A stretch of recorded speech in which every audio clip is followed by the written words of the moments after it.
अपने पराए। घर की लड़ाइयाँ कितनी भी हो, लेकिन ये भी सच है कि किसी पर कोई आपत्ति हो तो अपना ही परिवार साथ देता है। भैया, मेरे पीछे पुलिस लगी है, प्लीज मुझे बचा लो। रवि और राज दो भाई, लेकिन दोनों में कभी नहीं पटी। अरे क्या हुआ छोटे, क्या कर दिया तूने? अरे कुछ नहीं भैया, मेरा दोस्त है ना राजू, वो मुझे लेकर बैंक गया था। मुझे नहीं पता भैया कि वो वहाँ बैंक लूटने जा रहा है। मैं उसके साथ बैंक में घुसते ही सीसीटीवी कैमरे में दिख गया हूँ। अब पुलिस मुझे ढूंढ रही है भैया, मुझे बचा लो। राज कुछ सोचता है, फिर कहता है, ओके, तुम यहीं रुको, मेरा एक दोस्त पुलिस में है, मैं बात करता हूँ। तभी वहां रवि की बीवी राज की बीवी के साथ आ जाती है। तुम लोगों के घर जब तक पुलिस का आना जाना है, बच्चों को यहीं छोड़ दो, उन पर असर ठीक नहीं पड़ेगा। तभी वहां पुलिस आ जाती है। चलो चलो, कौन है रवि, थाने चलो। मैंने कुछ नहीं किया, मुझे कुछ नहीं पता। अरे वो तो पुलिस स्टेशन चलकर ही पता चलेगा कि कुछ पता है कि नहीं, चलो। कहानी का फ्लैशबैक। भैया, मुझे मेरे मकान में हक चाहिए ही चाहिए। अरे लेकिन छोटे, अभी मेरे बच्चों पर काफ़ी खर्चा है, तेरी भाभी की भी तबीयत ठीक नहीं रहती, बजट बिल्कुल नहीं है कि मैं अलग होकर रहूं। देख लो भैया, 1 महीना है तुम्हारे पास, जल्दी से घर खाली कर दो। अरे कैसी बात कर रहे हैं भैया, मेरे शरीर में अभी इतनी हिम्मत भी नहीं कि घर को खाली करे। तो क्यों अपना पोषण बेचा भाभी? अरे तुम तो जानती हो, पिताजी की बीमारी के कारण उन्हें हमारी ज़रूरत थी, कैसे आते पैसे। ससुर जी तो बूढ़े थे भाभी, उनकी बीमारी में भी पैसे लगाना कौन सा अकल का काम था। तो क्या पिताजी को मैं मरने के लिए छोड़ देता? अरे रवि, तू तो समझ, पापा को हमारी ज़रूरत थी, उन्होंने हमारे लिए हर वो काम किया जिससे हमें खुशी मिले। बैक टू रवि, जो जेल में बैठा है। ये मैंने क्या कर दिया था? मैं ना पिता का हुआ ना ही भैया का। मेरे साथ जो हो रहा है ठीक ही हो रहा है। तभी वहां पुलिस वाला आता है। रवि, तुमसे कोई मिलने आया है। भाभी, आप यहाँ क्यों आई? पुलिस स्टेशन है ये भाभी। भैया, आपकी जगह मेरा भाई होता तो क्या मैं नहीं आती? अच्छा, ये खाना ले लीजिए, खा लीजिएगा। आपके भैया लगे हैं वकीलों और पुलिस वालों से बात करने में, डरने की कोई बात नहीं। जब आपने गुनाह किया ही नहीं तो सज़ा भी नहीं मिलेगी। रवि भाभी को देखकर रोने लगता है। घर में साक्षी चुपचाप बैठी होती है कि तभी सोनम कहती है, अरे साक्षी, क्या हुआ, परेशान क्यों हो रही हो? भाभी, अभी अभी पुलिस स्टेशन से खबर आई है, इन्हें बड़े जेल में शिफ्ट किया जा रहा है। मैं क्या करूंगी भाभी? रो मत, हम अच्छे से अच्छा वकील करेंगे। लेकिन उसमें तो बड़े पैसे लगेंगे दीदी, हम इतना पैसा कहाँ से लाएंगे?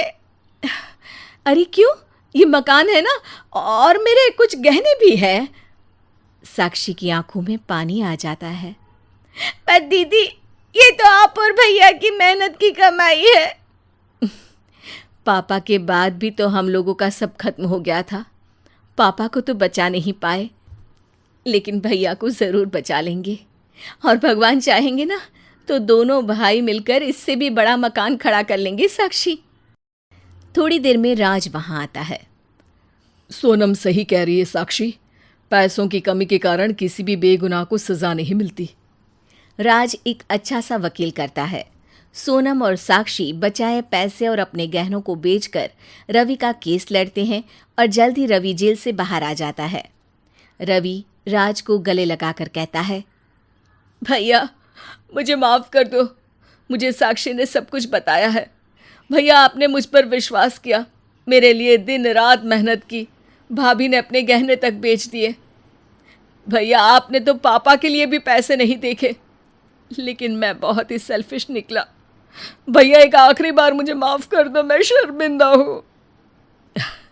अरे भाई, अपने तो अपने ही होते हैं, पापा ने हमारे लिए क्या नहीं किया ये तुम्हें बताने की ज़रूरत नहीं है मुझे।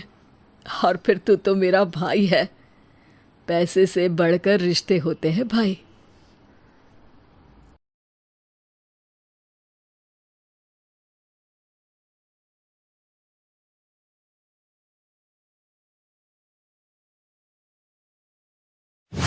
तीन तिगाड़ा काम बिगाड़ा। तीन बहुओं के रवैये से सासू माँ बहुत परेशान थी।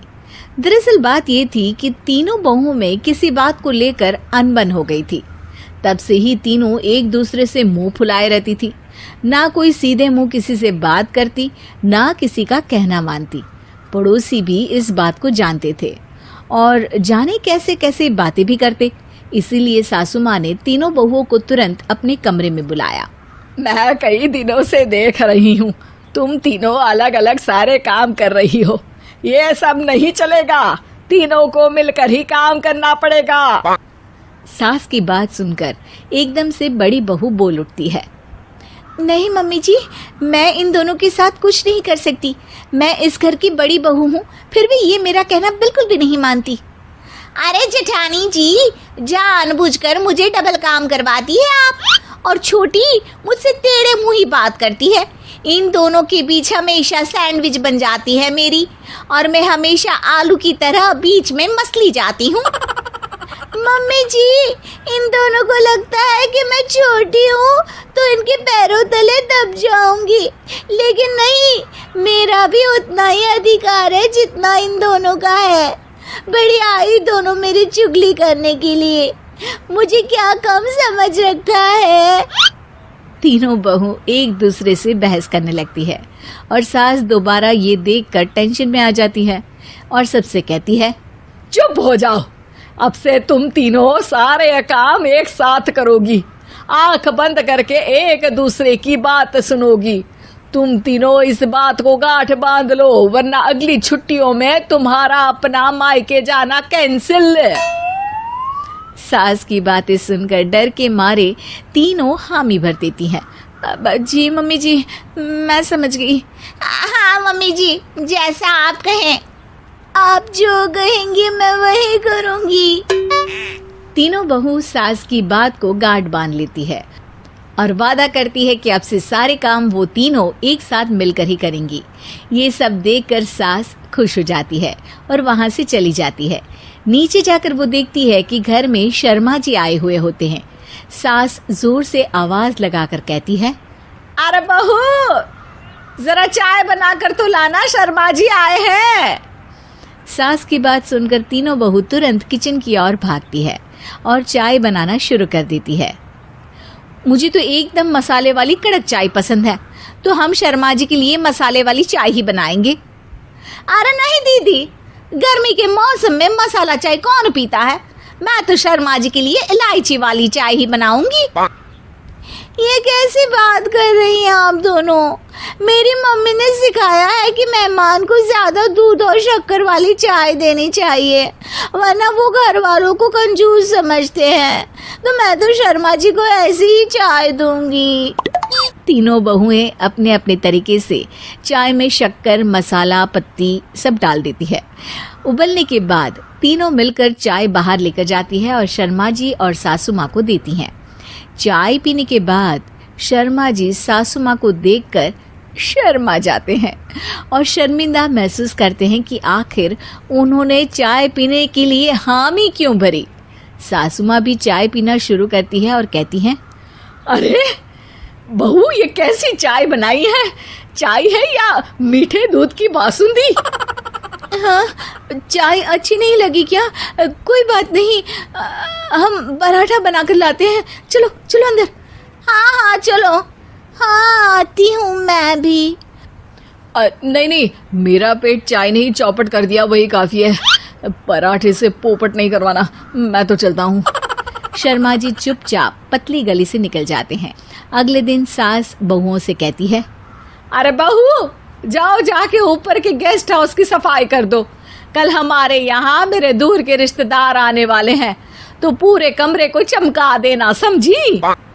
तीनों बहू सास की बात को मानकर ऊपर सफाई करने चली जाती हैं और तीनों कमरे की सफाई चालू कर देती है। बड़ी बहू मकड़ी के जाले साफ करती है, तो बीच वाली झाड़ू लगाना और छोटी वाली सर्फ डालकर ज़मीन धोना शुरू कर देती है। अरे दीदी जेठानी जी, अभी मैंने पूरी फर्श धोई और आप फिर से धूल नीचे गिरा रही हैं। और मछली जेठानी जी, आप बिना झाड़ू की धूल यहाँ छटक रही हैं। अरे तीनों को साफ करना है, एक साथ सफाई करते हैं ना। अरे वही तो, हम साथ साथ हैं, घर साफ साफ है। तीनों बहू ऐसे ही काम में उलझ जाती है और 2 घंटे तक एक ही कमरे की सफाई करती रहती है। बहुत देर से अपनी बहुओं को ना देखने के कारण सास ऊपर कमरे में उन्हें देखने जाती है, लेकिन कमरे में घुसती ही वो गीली फर्श पर फिसलने के कारण नीचे गिर जाती है। ओरी मोरी मैया, हड्डी मरोड़ के रख दी। आए मेरी तो कमर ही टूट गई रे। तीनों बहुएं सास को उठाती हैं और बिस्तर पर सुला देती है। अरे मेरे हाथ पैर दर्द कर रहे हैं, दबा दो, आराम मिलेगा। हाँ जी माँ जी। अरे जी माँ जी, जी माँ जी। और तीनों बहुएं एक साथ सास के हाथ को दबाना शुरू कर देती हैं। माँ की तो चीख ही निकल जाती है और नतीजा ये होता है कि सास के बचे हुए शरीर में भी दर्द उठ जाता है। हाय राम, ये क्या कर दिया तुम तीनों ने। अरे मेरी तो किस्मत ही फूटी है कि तुम जैसी बहुएं मुझे मिली। हे भगवान, पूरे शरीर में दर्द बढ़ गया है।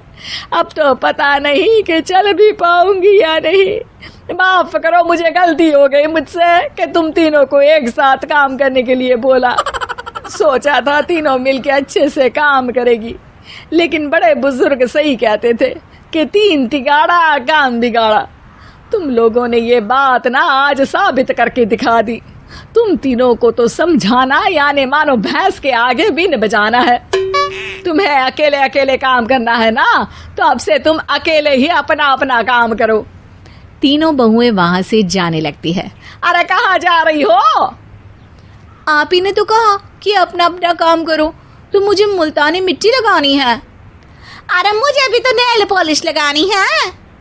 मुझे ना मेहंदी लगानी है। सास अपना सर पीट लेती है और कहती है, अरे मुझे भी लगाना है कुछ। क्या माँ जी, क्या माँ जी, क्या माँ जी?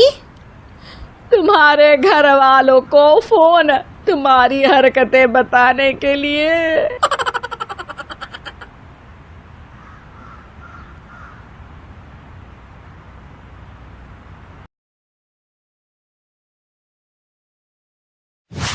एक शाम प्राची टीवी पर सीरियल देख रही होती है, तभी उसकी सास वहां आती है।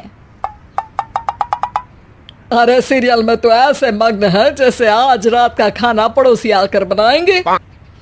मुझे पता ही नहीं था आपने अपने बेटे की शादी पड़ोस में भी की हुई है। हैं? मतलब? मतलब इस घर में सारा काम बहू ही करती है, आप तो सिर्फ खर्राटे मारती हैं। अच्छा जी, फिलहाल तो तुम आराम फरमा रही हो, चलो जाओ, ये मेरे टीवी देखने का समय है। आहा, इसीलिए मुझे भगाया जा रहा है। सॉरी, अब तो बिल्कुल नहीं जाऊंगी। प्राची की इस बात पर दोनों सास बहू के बीच टीवी रिमोट के पीछे बच्चों जैसे छीना झपटी शुरू हो जाती है, जिसके बीच श्लोक भी काम से घर वापस आ जाता है। आज मेरी चूहे बिल्ली की जोड़ी किस बात पर झगड़ रही है? अरे तेरे बीवी मुझे टीवी ही नहीं देखने दे रही। अरे तुम्हारी मम्मी मुझे खाना बनाने के लिए फोर्स कर रही है। अरे वाह, ऐसे बेतुके रीजन पर तो बच्चे भी झगड़ा नहीं करते। अरे मुझे कुछ मत बोल, सब इसने ही शुरू किया है। हाँ हाँ, जैसे आप तो बहुत दूध की धूली है ना। अरे बस, दोनों चुप। प्राची जाओ, खाने की तैयारी करो। और माँ तुम छोड़ो, तुम्हें क्या बोलूं, शांति से अपना सीरियल देखो। मुझे दोबारा लड़ने की आवाज सुनाई नहीं देनी चाहिए। ऐसा बोलकर श्लोक वहां से चला जाता है, जिसके पीछे पीछे प्राची भी कुछ न कुछ बड़बड़ाते हुए रसोई में चली जाती है। हाँ हाँ, सासू जी को तो कुछ बोलेंगे ही नहीं, बस मुझ पर ही हुक्म चलता है, खाना बनाओ, जैसे मैं इनके घर में खाना बनाने के लिए आई हूँ। इसी तरह शाम बीतती है। और रात को श्लोक और प्राची की सास खाना खाकर सोने चले जाते हैं। लेकिन प्राची गुस्से में कुछ खाए बिना काम में ही लगी रहती है। इस घर में किसी को घंटा फिक्र नहीं पड़ता, मैं खाऊं या भूखी रहूं। प्राची कुछ देर के लिए रसोई से बाहर जाती है और जैसे ही वापस आती है तो वहां दूध का भरा ग्लास देखकर हैरान रह जाती है। फिक्र पूरी है, बस दिखाना नहीं है। प्राची दूध पीकर सोने चली जाती है और अगली सुबह एक बार फिर सास बहू का कार्टून नेटवर्क स्टार्ट हो जाता है। ये तुमने ही किया है। अरे अजीब जबरदस्ती है, मैं बोल रही हूँ मैंने कुछ नहीं किया। दोनों ने मिलकर पूरे घर को पागल खाना बनाया हुआ है। यहाँ कोई नॉर्मल इंसान तो रह ही नहीं सकता, इसीलिए अब पड़ोसी क्या रिश्तेदार भी घर आने से कतराते हैं। अरे सुन बेटे, तू भी चंगा, तेरी माँ भी चंगी, तेरी बीवी भी चंगी, रिश्तेदार। हाँ जी, आपको नहीं पता क्या, गंगाधर ही शक्तिमान है, रिश्तेदार ही। हाँ हाँ बस समझ गया। कभी जानवरों जैसे लड़ेंगी तो कभी जुगलबंदी करेंगी। भाई मैं आप दोनों के बीच में नहीं फंसना चाहता। सास बहू की इस मनमौजी जोड़ी से परेशान होकर श्लोक अपना सिर खुजलाता वहां से चला जाता है। चलो अब मैं भी कीर्तन में जा रही हूँ। इस पर जैसे ही सास कमरे में अपना पर्स लेने जाती है तो वहां नाश्ते की प्लेट रखी देख मुस्कुराने लगती है और नाश्ता करके घर से बाहर निकलते हुए कुछ पैसे टेबल पर रख जाती है। जिसके कुछ देर बाद सिलेंडर वाला घर आता है। ओ मुरी मैया, मैं सिलेंडर के बारे में तो बिल्कुल भूल ही गई थी। घर खर्च के सारे पैसे भी मम्मी के पास है और श्लोक से बोला तो उल्टा 4 बात सुनाएंगे। प्राची ये सोच ही रही होती है कि अचानक उसका चेहरा चमक उठता है और वो घर में आकर इधर उधर देखने लगती है। तभी उसकी नज़र टेबल पर रखे पैसों पर पड़ती है जिन्हें वो सिलेंडर वाले को दे देती है। ये सब श्लोक देख लेता है। अच्छा बेटे, इतना बड़ा घोटाला, सबके सामने मैं तेरी दुश्मन और पीठ पीछे तेरी मेरी यारी। इस पर श्लोक एक प्लान बनाता है और शाम को सब एक साथ बैठे होने पर बोलने लगता है। माँ, तुम दोनों की बहुत लड़ाई होती है, इसलिए मैं सोच रहा हूँ कि प्राची को उसके घर छोड़ाऊं। इससे वो भी खुश रहेगी और तुम भी। अचानक श्लोक की ये बात सुनकर सास बहू शौक से उसकी तरफ देखती है। अरे ऐसे कैसे घर छोड़ाओगे, मुझे कहीं नहीं जाना। अरे तुमने बोला नहीं पर मैंने सुन लिया, तुम्हें मम्मी के साथ रहना अच्छा नहीं लगता, मुझे पता है।